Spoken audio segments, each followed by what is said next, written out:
So, a very warm welcome to you all to this panel entitled Future at Work, an Uncertain Tomorrow? Question mark.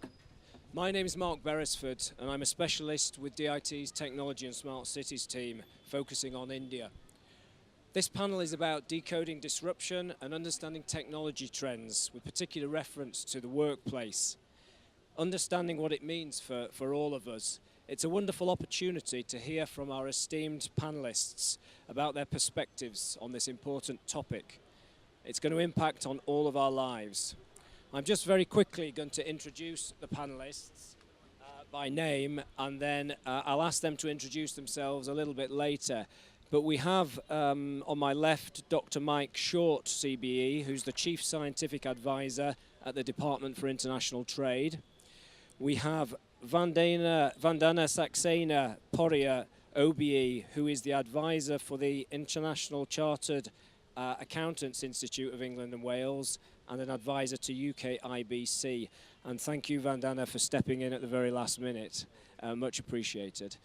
We also have Mr. Angira Agrawal, who's the Senior Vice President of Vodafone Idea India, and Professor Sethu Vijay Kumar, who's Professor of Robotics at Edinburgh University and also co-director of AI programs at the Alan Turing Institute.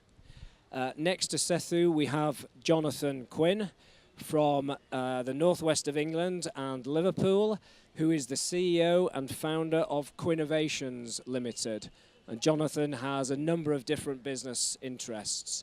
And finally, and last but not least, we have Daniel Becerra, who is the Chief Executive Officer of Buffalo Grid. So a great panel, and I'm very pleased to have them on board for this session. I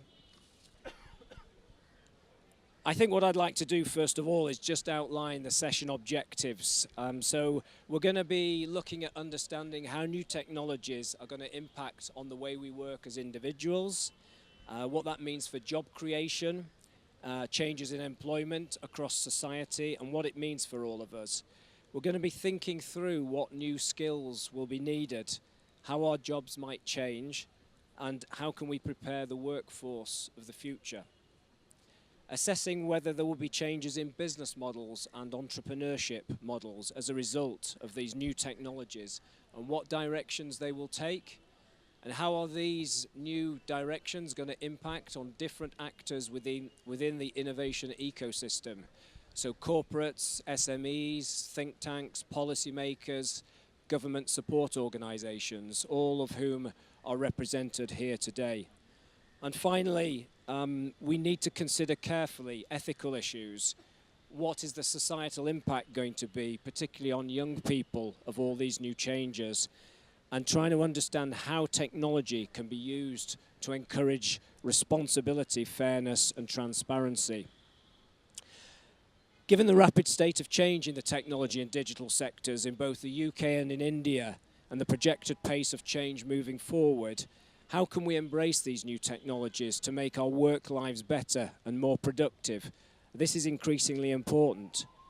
According to IBM, by 2021, 120 million workers in the 10 largest economies may need to be retrained or reskilled due to AI and intelligent automation.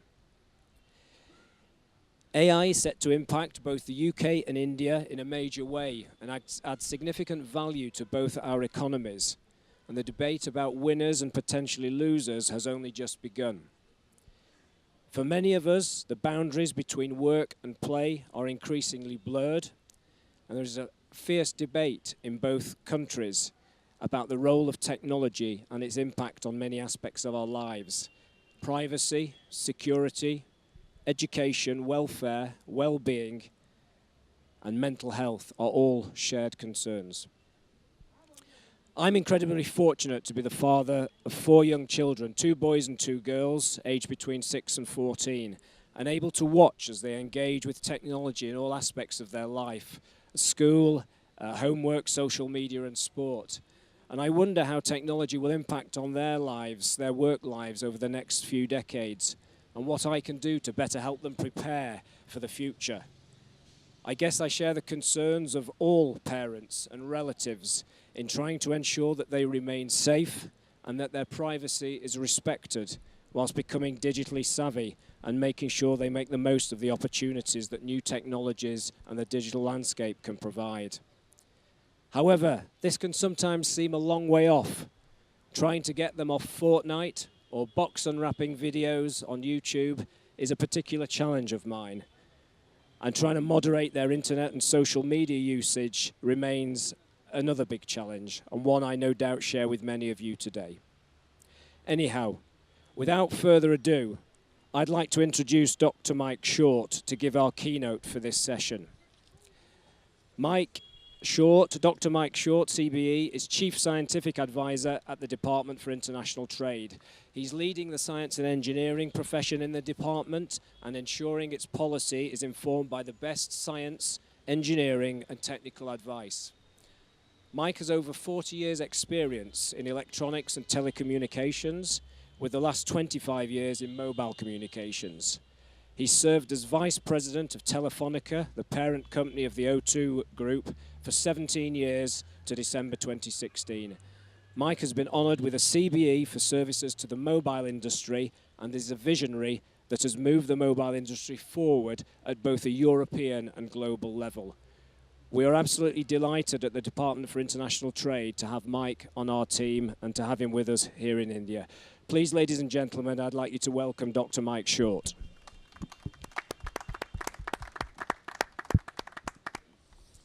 So good afternoon, ladies and gentlemen. It's a great pleasure to be here.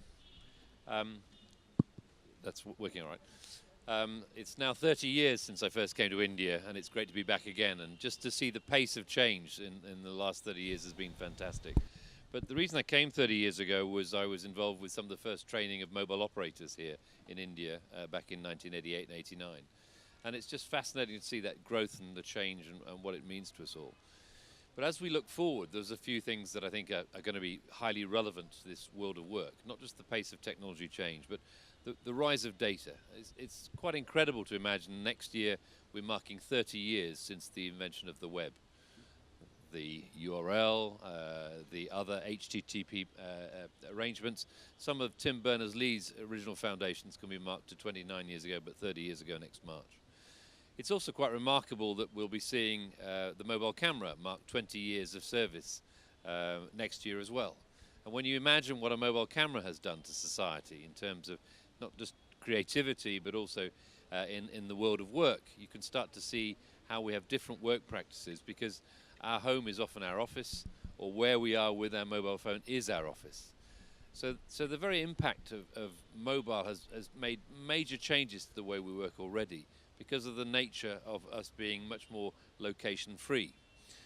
But it also has changed the boundaries between work and play, and dare I say it, sleep. If we look to see some of the functions in the mobile phone today, such as the alarm clock or the calendar, it's actually changed some of the things that we used to carry, no longer, because they're all inside a mobile phone. The smartphone can do so much more. As we go forward, I'm sure we're going to see a lot more changes as well, which will be really interesting. And I don't think India will be any exception to this, particularly when we look at the world of big data. And the available data, as it grows more and more, is not only going to power new networks, but it's also going to power new ways of working.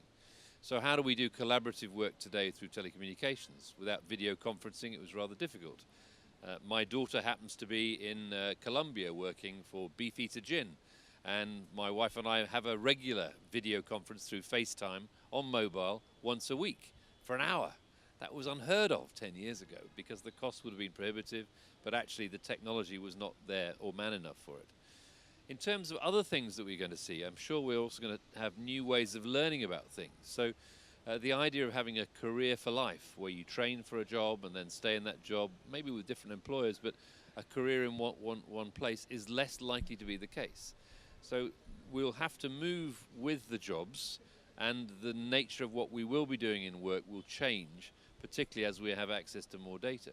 But it also will mean that we'll need to learn on the job. We'll need to be prepared through our education for a world of lifelong learning. Now, I happen to have had a job which has already given me that curiosity into new technologies throughout my life, but I think that's going to come to so many more people, where they need that flexible toolkit of knowledge that comes with education, that's topped up by various knowledge modules that will be needed in life. I think also the nature of collaborative learning will mean that we'll be mixing with people in different sectors and skills. And when I see how digital is affecting different sectors, you can start to see transformation programs going on, which are looking at how do you transform certain services to make them both more efficient in a digital world, but also more accessible in a digital world. One of the areas I'm proud about is that some of the areas I've seen in mobile has been touching accessibility and inclusion as well, where we can start to see perhaps blind people now able to work when they couldn't previously work, because there are techniques such as text-to-speech or reading maps, things that can be done with mobile technology that could not be done 10 years ago. So I don't think the technology is going to slow down, but it does mean our attitude towards it has to be accepting, but also we need to, I think, accept that these are tools, they're not to take over our lives. So we need to understand the intrusion that may come with these tools and make sure we manage them for a better and more inclusive society. But I'd look forward to hearing the other panelists and what they have to say on this subject and any questions that you may raise. Thank you for being here today. Thanks very much, Mike. So please have a seat. Yeah. So what I'd like to do now, ladies and gentlemen, is invite our panelists to introduce themselves and just spend a minute or so telling us, you know, what their business is about, what they're up to, and why they're in India and why it's kind of relevant for this theme today. So I'd like to start with you, Vandana, if I may. Over to you.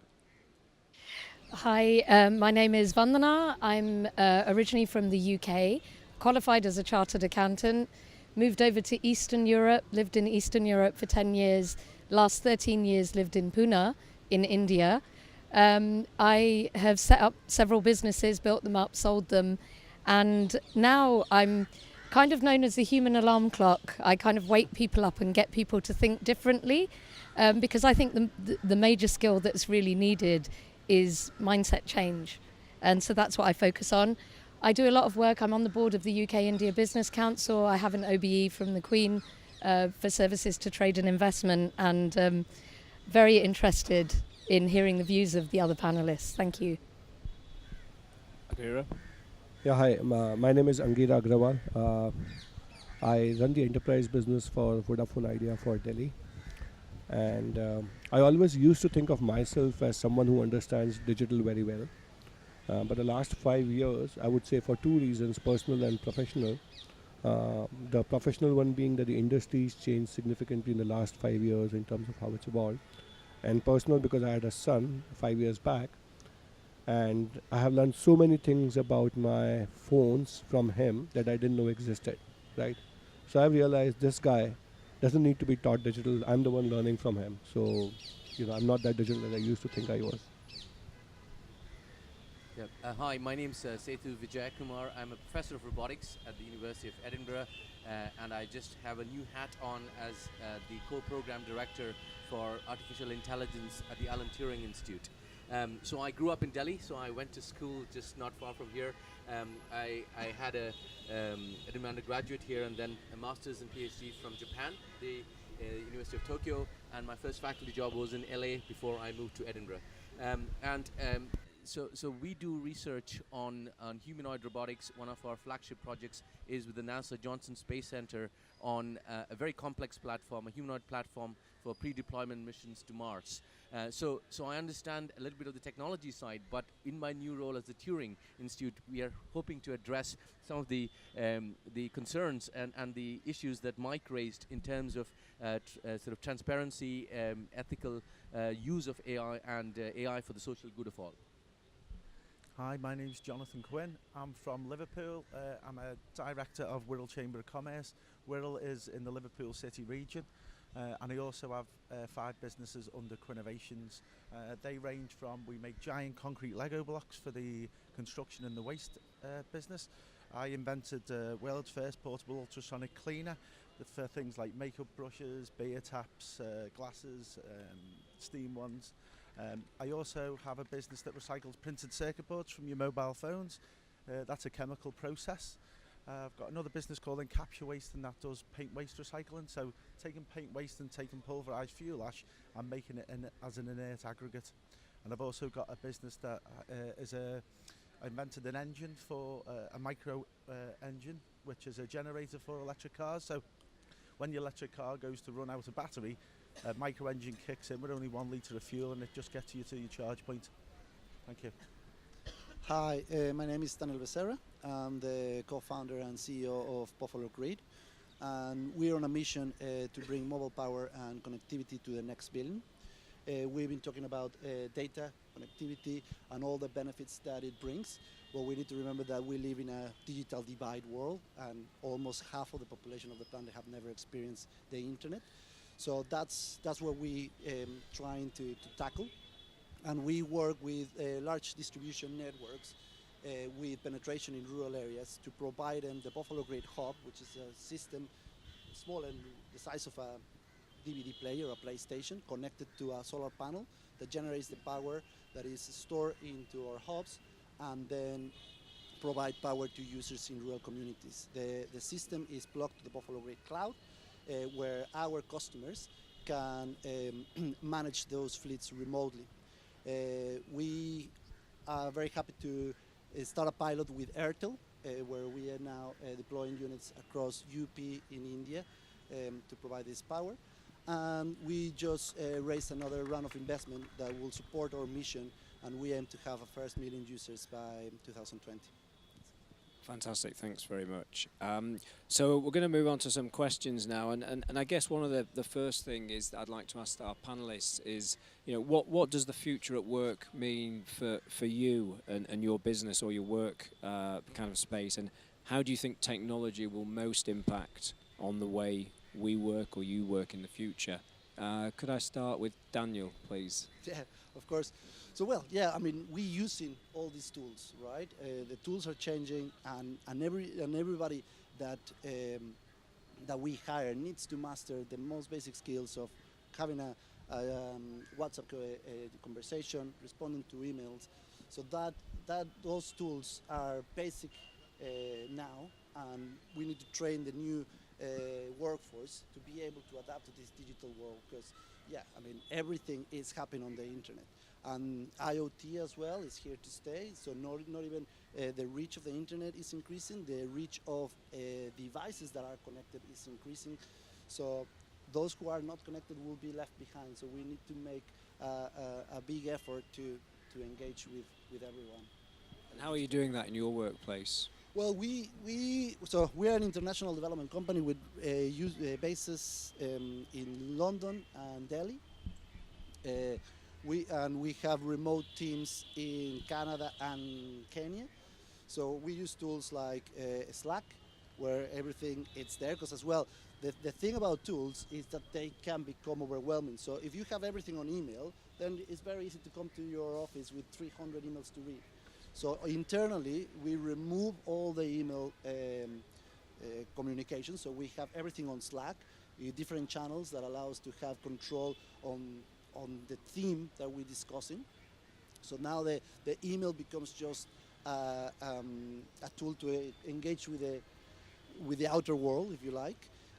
We use a lot of Hangouts, so obviously there's a lot of meetings happening with the remote team. So we use Google Hangouts to have that face-to-face meeting, even if you're in a strange place. They all have these sort of interactions with webcams and stuff, but we found that Google Hangouts is the best for that. And then Slack for communications, WhatsApp for whenever we can, when everything else fails.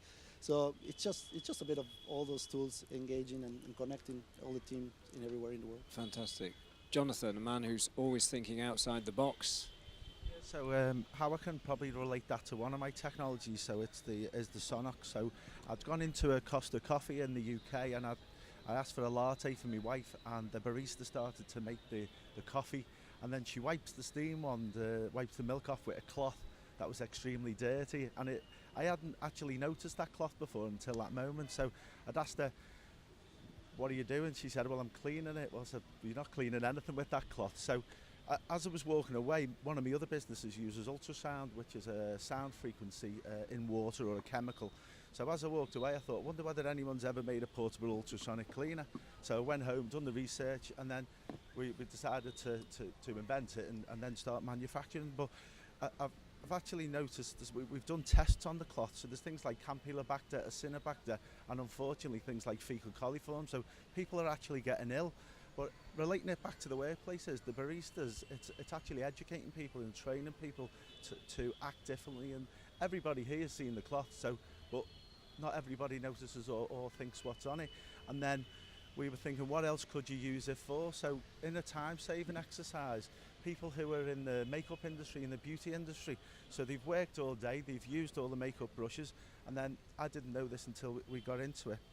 They spend about 25 minutes cleaning the brushes with soap and then with the water and then drying them. So with this process, you can clean 15 makeup brushes in about 3 or 4 minutes by just literally in the ultrasound and back out again. So that's a time-saving exercise where people over a year, beauticians save pretty much days at a time where they can spend it with people like the family. Yeah, great example. Sethu, what does it mean for you? So I want to pick up on something that Mike mentioned.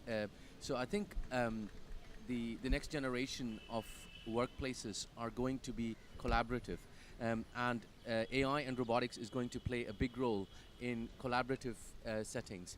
So we are developing technology that involves not displacing jobs, but actually working with people to increase their efficiency and be able to do to enable them to do things that was not feasible before. So this goes across domains from innovative cobots for surgery to very complex missions where you have to teleoperate a robotic platform from far away due to communication and noise bandwidth limitations. So these are all the areas that we are sort of working on the R&D domain. But one thing I want to point out in the context of India is people sometimes think that autonomous driving cars are not for India because we've got lots of manpower, we've got lots of drivers. But actually, autonomous driving is not just about replacing the people who sit behind the wheel. It's about using the planning and the management of the technology to efficiently route transport to increase safety and potentially reduce pollution. And if you are in Delhi during the winter months, I think you all would appreciate how important that is. Yeah, fantastic. Great points. Angira, how about you? Vodafone, big corporate, major impact, I guess. Yeah, so now I wanted to talk about 2 or 3 things that are happening, right?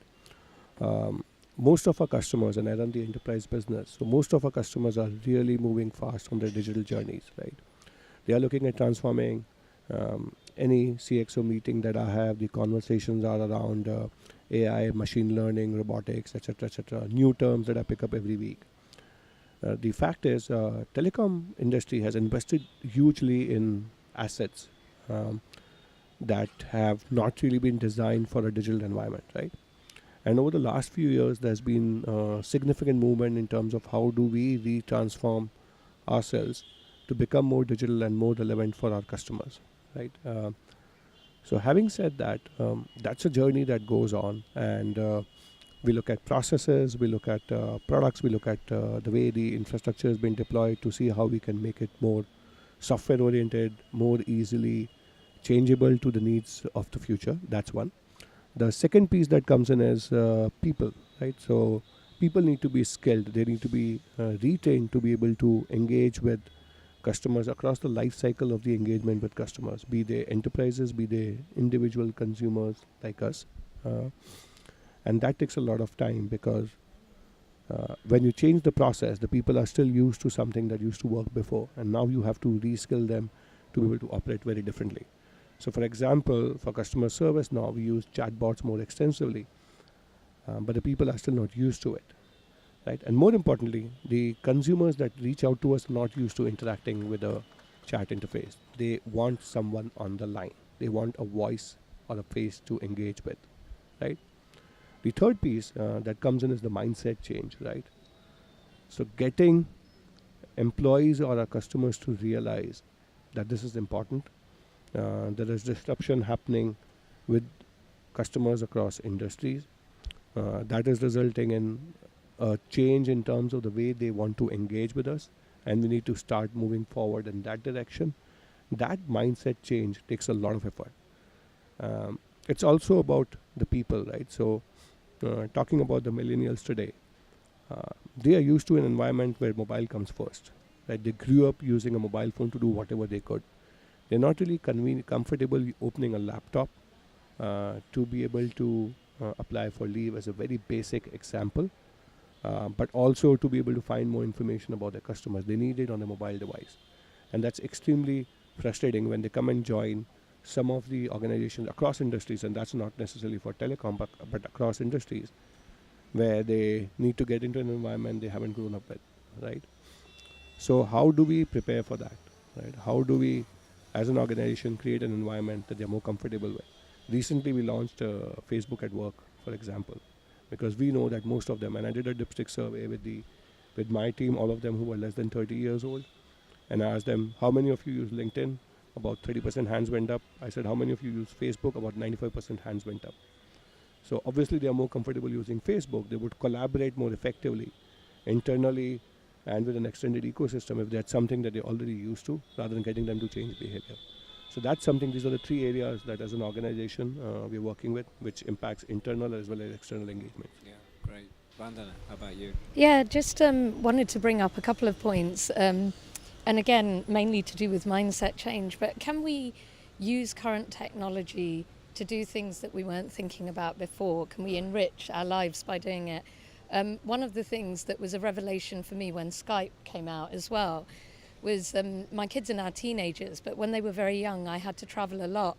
And I had that eternal guilt, which meant that I didn't work as efficiently as possible because I was always guilty that I was away from my kids, until I discovered that I could photocopy their, or I could, take a picture of their, the book that they were reading at school, or a nursery rhyme or whatever, and I could Skype with them, and I could do their homework with them, and I could read them bedtime stories, and that actually was brilliant because it didn't make me feel so far away. And I think that's a reality today. And when you're happy with your home life, you're so much better in the workplace. So that's one thing that, can we use technology in ways that we hadn't thought about to make our lives easier? And I don't know that we're doing that as much. We're running after new technologies, but are we really using our current technologies? So that's one point. The second, obviously, is the flexibility of being able to work anywhere using the tools that we've got. And I think augmented reality is going to change a lot, and perhaps we're going to be speaking about that afterwards. The last thing I'd say is I think a couple of people have mentioned it, this ability to switch off. We can't switch off anymore. Our parents had jobs and they came home and then they were at home and they might have been thinking about work a little bit, but that was it.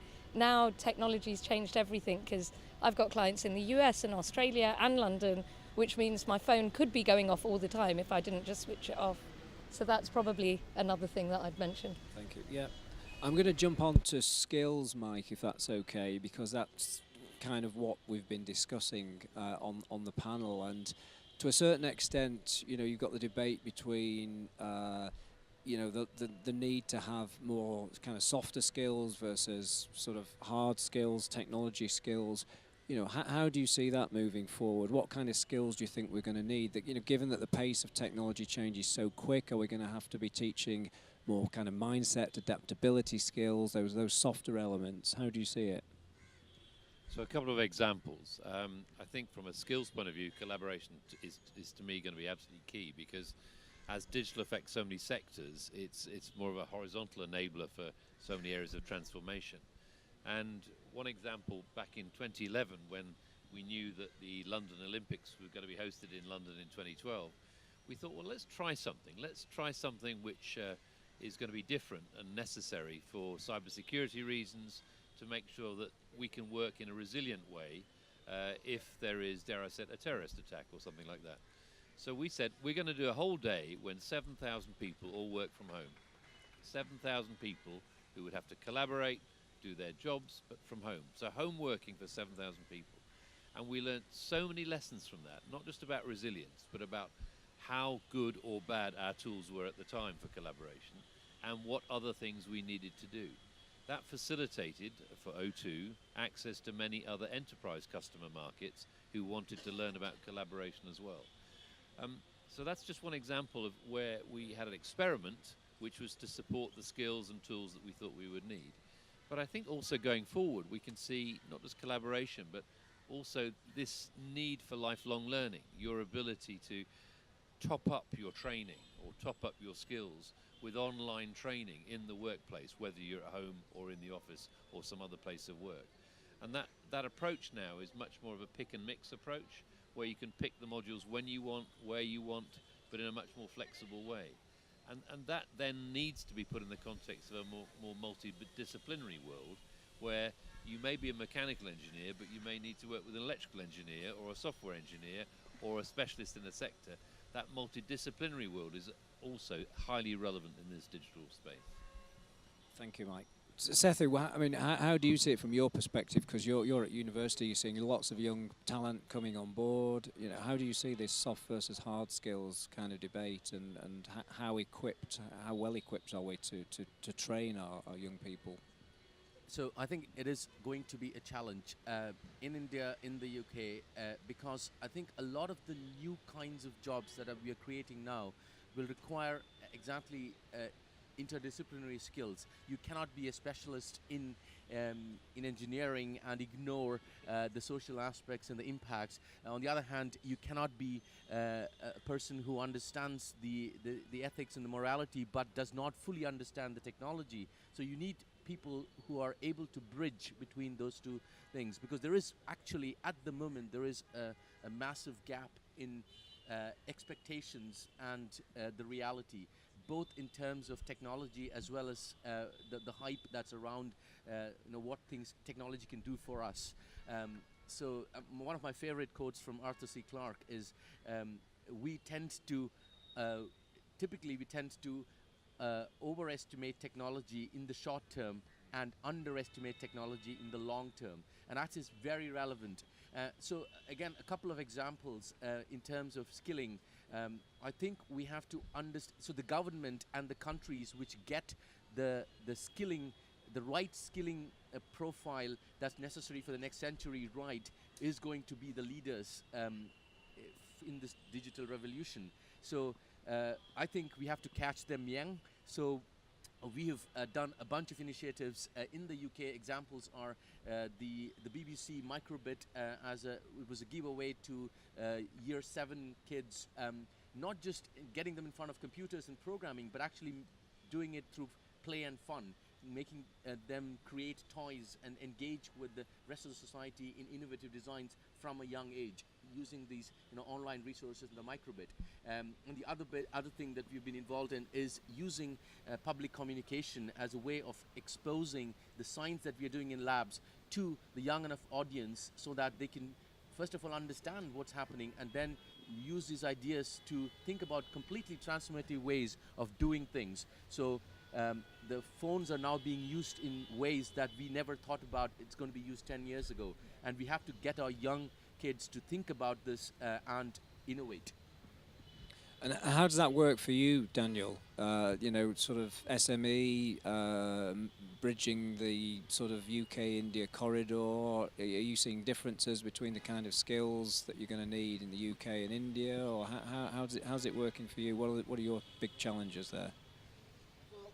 I mean, yeah. Well, as I was saying earlier, the digital skills are fundamental for everybody in our company.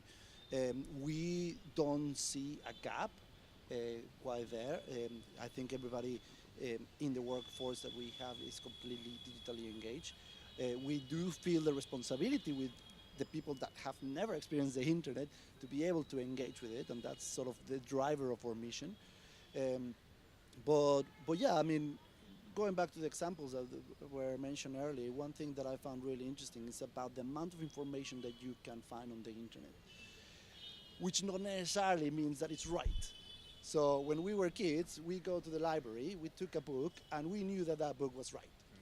Now we go into the internet, and I think a very key part of the training is being able to identify a good source from a bad source. Good point, yeah. And that's I think, one of the caveats that I said, that we need to train everybody, including myself, to be able to distinguish that.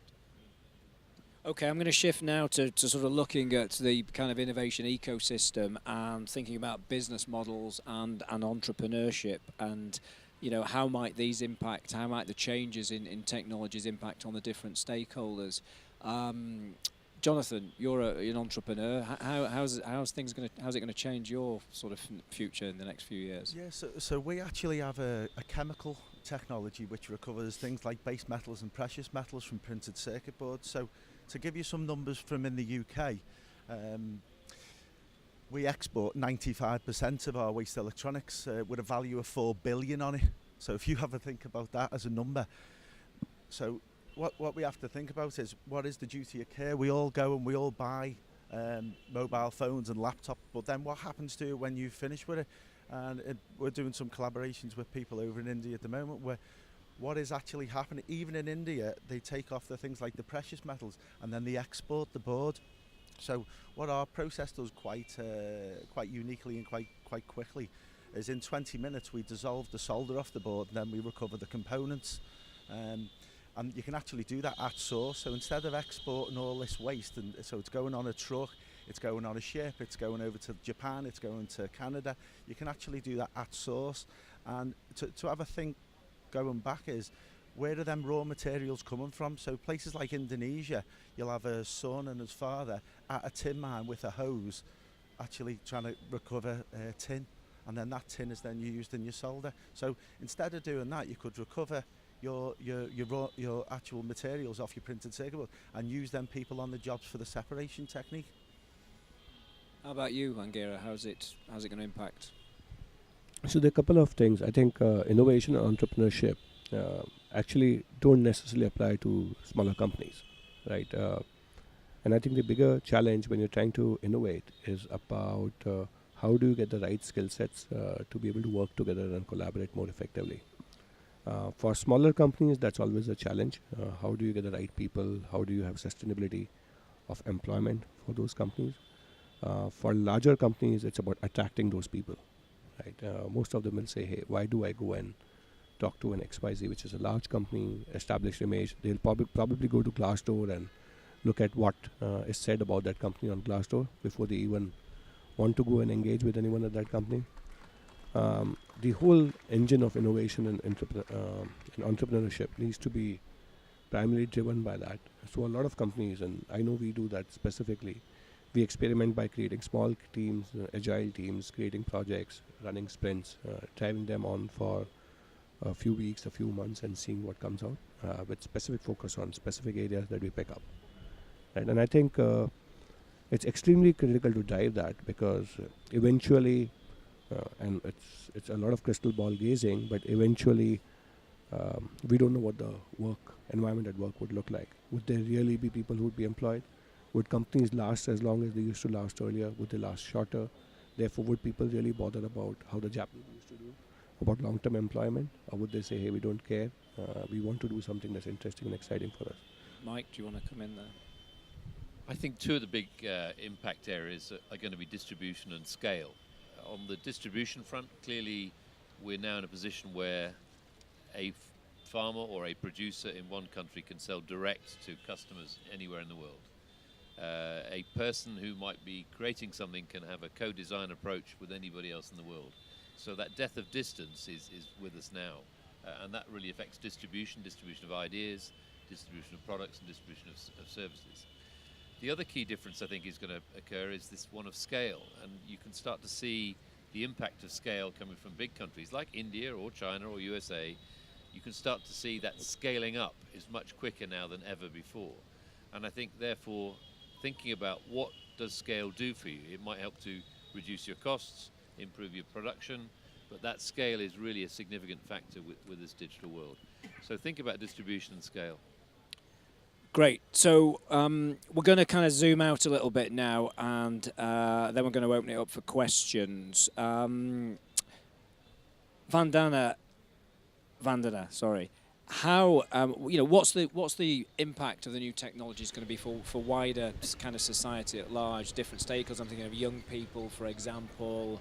How are we going to ensure that technology is used in a kind of responsible manner? To ensure that it kind of respects privacy and fairness. You know, I want to ensure my kids' data is not plastered all over the internet. I want to make sure that the data that's being used when they're collaborating at school is not being used for, you know, for things that I don't know about. You know, how do you see the impact on wider society? It's a really interesting one, and so there was a really good plenary session earlier today which talked about what's happening with data, and then on the other side you've got what's happening in China, where they're giving points depending on whether you're a responsible citizen or not. So and if any of you have seen Black Mirror, you might have seen the episode where they actually have this point system and everyone rates you all the time. Those are really crazy, you know, futuristic views of technology. But I think whichever way we look at it, it's still driven by people, and we are going to have to figure this out. And as humanity, we've always found a way of figuring it out. We've, you know, if you go back 100 years when we talked about, you know, automation coming in, everyone said, oh my God, the jobs are going to go, and ethically, is this right? And look, we dealt with it. So I don't have a specific answer. I'm not sure what's going to happen. What I do know is that I feel that there's still too much underhand data collection going on, and we have some great experts around us. Someone who's in a business where you know about phone calls, where they're happening. You know more about people than we know about ourselves. So I'd be interested in actually hearing from a few of these people. Angira, over to you. Yeah, so I think you know, the whole challenges around what data that you get from a subscriber, speaking specifically about the telecom industry or even the internet industry, what data we have, what is usable to what extent, and what is not, is a huge challenge, right? In a way, fortunately, we are highly regulated and we operate by those regulated regimes. But the challenge is often we get pushback from people reaching out to us who want us to allow them to access their data in whatever forms that are possible, right? And it's a fundamental challenge today, right? Because it's a huge mine of data that we have today, right? Vandana, for example, I know you traveled from Pune to Delhi. What time did you land? What time did you switch on your phone? What app did you access first? What are the messages you got? Who were the message senders? I have all that information if I wanted to use that, right? And therefore, we have extremely strict methods, even internally as an organization, in terms of who has access to their information, who doesn't. Thank you. Sethu, should we be worried? So actually, one of the remits of the Alan Turing Institute is exactly that, in terms of trying to ensure a fair, transparent use of data. And actually, I am worried about it, because I think we have several cases already, in spite of the fact that UK is a world leader in thinking about this in terms of the ethical aspects of data usage, thinking about security, encryption. We still already have several cases where the government has lost control over the use of data when companies get bought out or acquired, etc. So I think we have to really think fundamentally about the balance, the trade-off between because on the one hand you can say I'm not going to give any of my data away, and that really kind of slows you down in terms of what you can do without the data access. On the other hand, should we be able to create a system where you as a user are able to control the level of access to the data that you give in return for services that you get offered, which are customized. So I think that is a challenge, both in terms of the technology for encryption and the sort of data usage, as well as social and ethical aspects, whether a person individually will be able to make that valid decision given the information he has or not, is a big question. Do you want to respond very quickly? Okay. Jonathan or Daniel, anything to add? Yeah, well, just very briefly, as well on the responsibility side of things, I think as the technology developers need to be responsible as well of communicating the right use of the tools that they develop. So a good example is what had happened with WhatsApp. here in India, where actually people have died out of fake news in rural communities where we operate. But then the intervention that they're doing and actually creating this campaign to prevent people from doing that, that's the role that those technology companies need to adopt, and that's very encouraged to see. Jonathan, anything on that? Mike, do you want to add anything before I open it out to questions? Okay, so I think we've got a few minutes for questions in the audience. If there's anybody who would like to ask a question, please keep it to one question and please keep it concise. I think there's a roving mic, or have you got mics?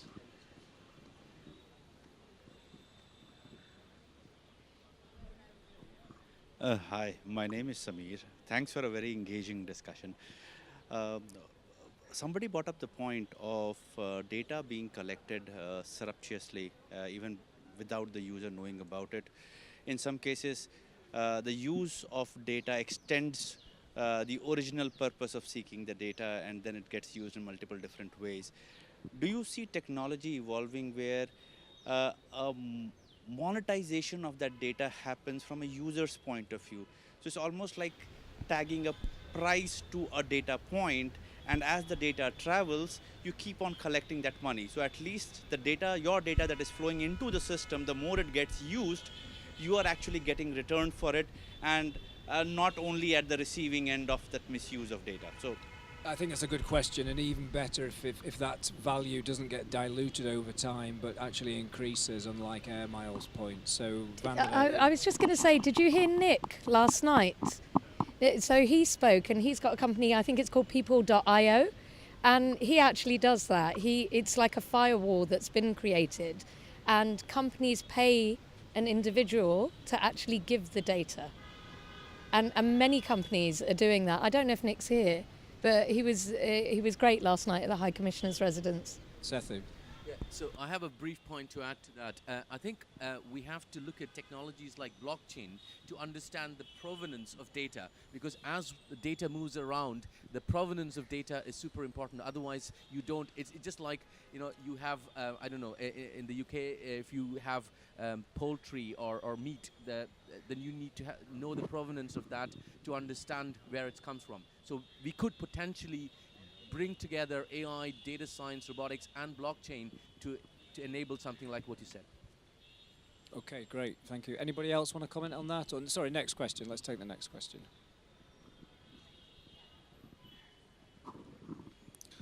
I am Sounder from CDOT, Center for Development of Telematics. The question is for Mr. Agarwal. You are talking about this infrastructure.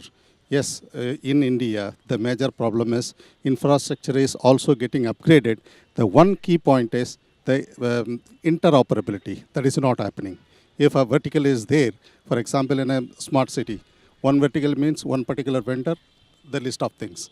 So this is another point I would like to bring out. Infrastructure, not only upgrading the infrastructure, but interoperability between this infrastructure also we have to see. So what is your comments on that? I think that's extremely valid. There have been multiple initiatives that have been run across industries in terms of creating interoperability. And I think the challenge always is in terms of standards that all the players in that industry agree to. Right? There have been, the belief and the thought is that some of the newer technologies will do away with the challenges around interoperability. I'll use IoT as an example. Everyone gets very excited about IoT. It's only now that not only the research and the marketing firms have started making money, but it's only now that there are clear use cases that are emerging where IoT is delivered business benefits. However, the challenge that comes in IoT as an example is about interoperability of different devices that pick up the data. Right? So a device that's picking up traffic information from a surveillance camera at a traffic light versus information that's flowing across to the police in the city. The devices that are picking up the data may be completely different. So how do you collect that data and then get it to work to make it more meaningful and more beneficial? Right? So it's a challenge. Till there are clearly defined and agreed to standards for everyone, we will continue to have the iPhones and the Android phones in the world that won't work very well with each other. I can't switch from an iPhone to an Android today because my WhatsApp data cannot be carried forward. So we'll have to live with that till that time on data. Thank you. Another question here, and then I'm going to come back to Vandana for some comments on skills, please. Well, we are talking on future of work using the modern technologies and the tools which are available. So the concern is, one of them is privacy, which is well addressed by various companies designing these applications and making it secure through higher versions of encryptions. So don't you feel that it creates a challenge for the security agencies for the lawful interceptions, and how do you think that it should be addressed? Anybody want to have a go at that one? Mike, do you want to have a bash? So there are many levels of privacy, whether it's consumer, business or government. And I think there are some techniques that are in existence today which are simple. They don't even go into cybersecurity. So simple blocking, call number blocking, for example. But as cybersecurity gets to be more advanced and people want more solutions involving cybersecurity, I can imagine it does represent some issues. But here in a country like India, I think it's up to the Indian government to say what it wants for its people. And I think that could be not in the technical standards, but in the governance or regulatory standards of the nation. So the sort of debates we've had in the UK, I'm sure you could have here, which are what are the right levels of security that applies to those different sectors or different groups. And having that dialogue is part of the education that I think is needed. But also it might then lead to some rules or a code of practice. What I don't think you'd want to do is to have something which is totally special that works against the technical standards, but is fit for purpose within an Indian context. Thanks, Mike. We're going to wrap up shortly. Can I just, before we, there's a fishbowl that you can see on the floor there. Before we wrap up in a couple of minutes, could you please make sure you put your business cards in there? There's a raffle going to be organised, and there's a fantastic opportunity to win a great prize from one of our companies that are here and at the Tech Festival. So just stick your business cards in there, and you may be you may win a prize. So, Vandana, you wanted to make a point on skills before we kind of wrap things up in a minute. Yeah, I just wanted to say one thing, which I think Mike alluded to, and so did Setu. But the only certainty is uncertainty, and we have to be comfortable with being uncomfortable. So when you talked about your staff and getting them to change or getting your customer to change, at the end of the day, the only thing you can do is face that uncomfortability. And I think the biggest skill that we need to teach people is to be comfortable with being uncomfortable. And that means all of you. So often with new technology, we're kind of frightened. We kind of think, what's going to happen? How can we use it? I think curiosity and lifelong learning is the solution. So if there's one thing you take away from a skills point of view, anyone who's got kids, even yourselves, we're going to be working for another 30, 40, possibly 50 years if these new chips come into us. So we've got to get with it. And the only way to do that is being comfortable with being uncomfortable. Fantastic. So final question, very briefly, starting with Daniel at the end. Future at work, an uncertain future, yes or no, and why? Right. Well, yeah, 10 seconds or less. Yeah, uncertain, but obviously we just need to adapt to the new technologies and whatever those things bring with them. Great. Jonathan? Uncertain future, I'd say no. As a quick example, so I left school in the UK with an F in chemistry, but I've actually wrote 7 patents for chemicals recovery and metals, so at any point in your time you can pretty much change yourself. Great. Sethu? So no, because I love probabilities and I'm a Bayesian. Great. Angira? So for those of us who can't unlearn and learn, definitely uncertain. Okay. I think uncertain, but so exciting. Fantastic. And Mike? I'm very excited, but they say when it rains, it pours, and it's about it. Indeed. So I think that's all we've got time for, ladies and gentlemen. I'd like to think our contribution has at least made things a little bit more certain for some of us. After all, certainty is what we need to prepare and invest for the future and ensure the prosperity of both our nations. I'd like to thank our panel today and you, the audience, for participating so proactively. I'd like to wish you all every success with the festival. And if we could round off the session by showing our appreciation in the usual way for our panel members. Thank you and enjoy your lunch and networking. Thank you.